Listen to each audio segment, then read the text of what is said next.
You see, one of the most remarkable things about Ifunanya's story is how bold, confident, and fearless she was. She didn't sit and complain from afar, expecting her brother or her brothers to go and champion the cause. She moved like a bull, faced her father's abusers, and reclaimed his dignity, literally saving his life. Do you think that kind of boldness appears overnight? There is this YouTube channel that I watch sometimes.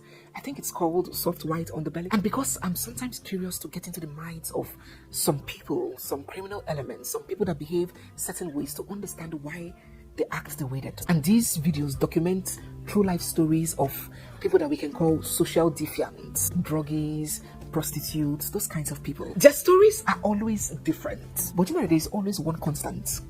Their foundations are always similar. You might see the true life story of maybe a crack addict, and you hear them start with stories like, my dad was a meth addict, my mother committed suicide, and my grandfather was a molester. He started touching me when I was 3. It always starts from a dysfunctional family. And so when I hear some women whose heads and noses are being broken in their marriage to the full view of their children, and they sit there and say they are staying for their children, I shook my head, because I know that many times some of them are lying to themselves. They are staying there for themselves. Because if you think deeply, the trauma you're exposing the children to may even affect them more than if they didn't have to witness that trauma.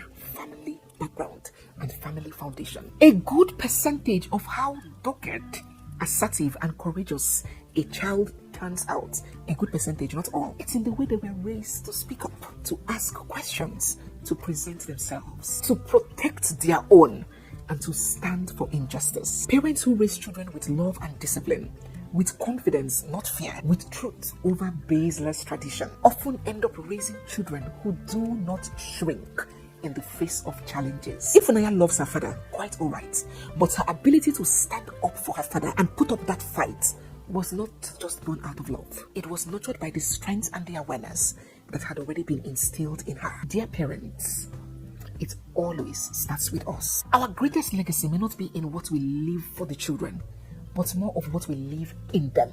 Because what we leave for them might be taken away from them, might be stolen from them. But what we leave in them doesn't go away. So let's raise them not to be afraid or ashamed to stand up, even when it is unpopular. Let us teach them the power of Godfidence. If we did have plenty of Godfidence, let us leave them with tools and not trauma. Let us empower them for the rude uncertainty of this thing called life.